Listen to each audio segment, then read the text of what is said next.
Hi, I'm Zack, and this is my TED Talk on AI innovation.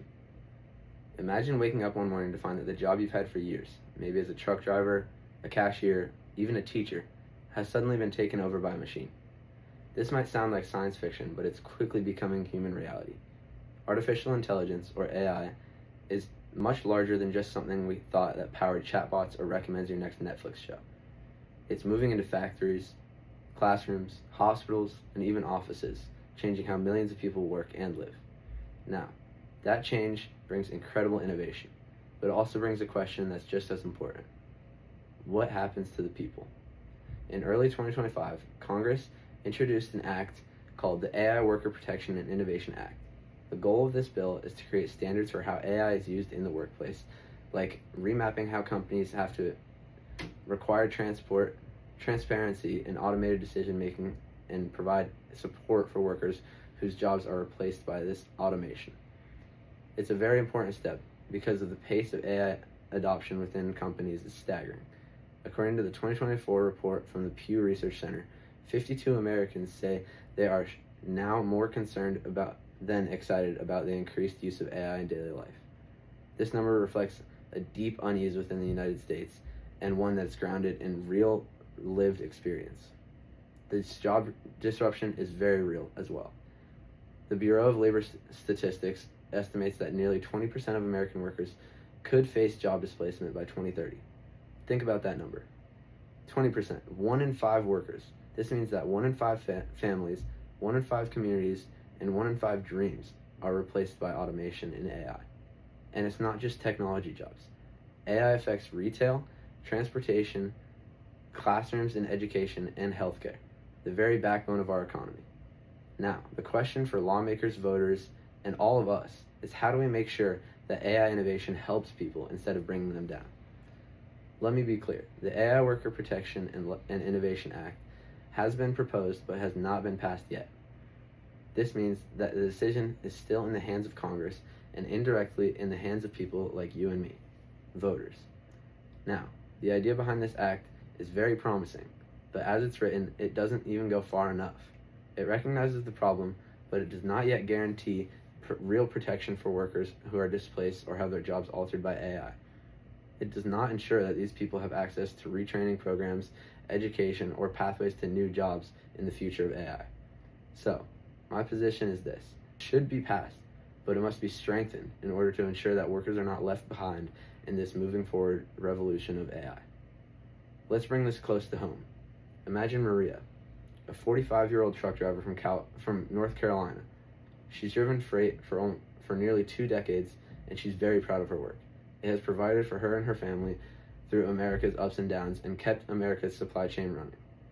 Now, her company announces a new AI logistics program in which self-driving trucks suddenly take over. Suddenly, Maria is no longer needed.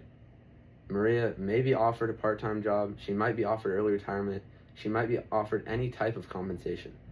However, she still has bills, she has a mortgage for her house, and she has a family to support. She might even have kids in college. Maria is not a statistic. She's a human being caught in a system that values innovation and growth rather than the real people, which may be left behind. And she's not alone. According to the 2023 McKinsey Global Institution study, up to 12 million U.S. workers may need to switch jobs by 2030 due to automation and AI. The irony here is that AI is supposed to make life easier, but without the right policies, it can make life harder for millions of workers.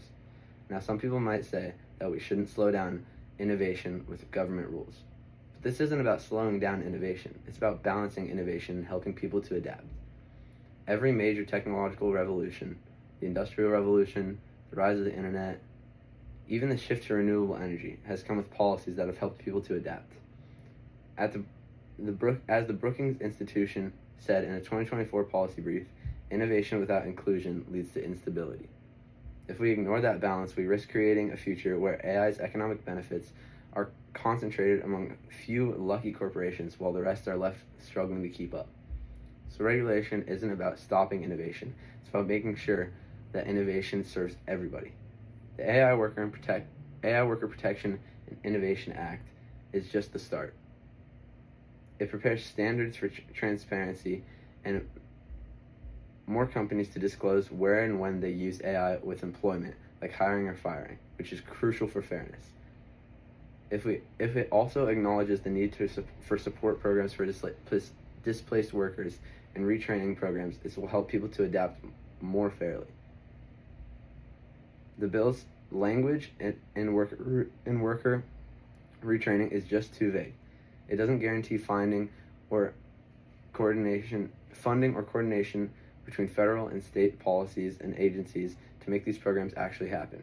According to the 2024 Harvard Kennedy School Review of Labor Policy Proposals, worker institution programs and worker transition programs are most successful when the funding is sustained and when partnerships with local institutions are mandatory, neither of which the bill directly states.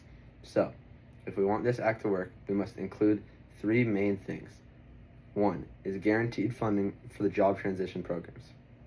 2, we need stronger enforcement of transparency standards in workplaces.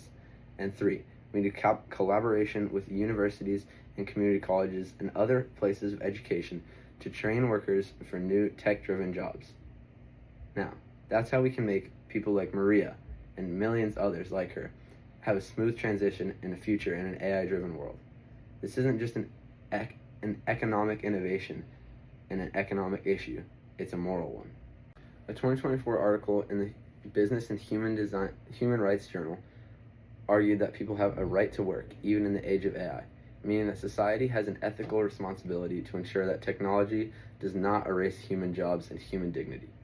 In 2023, a study in the Journal of Applied Philosophy added that ethical AI governance must include protections for the vulnerable, including workers in low-income jobs, low-skilled jobs, and other jobs that may be affected by automation.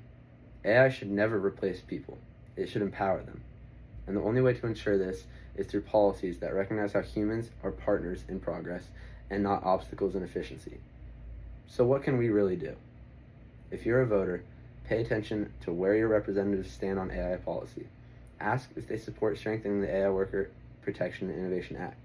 And if you're a student or worker, learn about how this AI is affecting your field and how this act may help you advocate for retraining and education opportunities.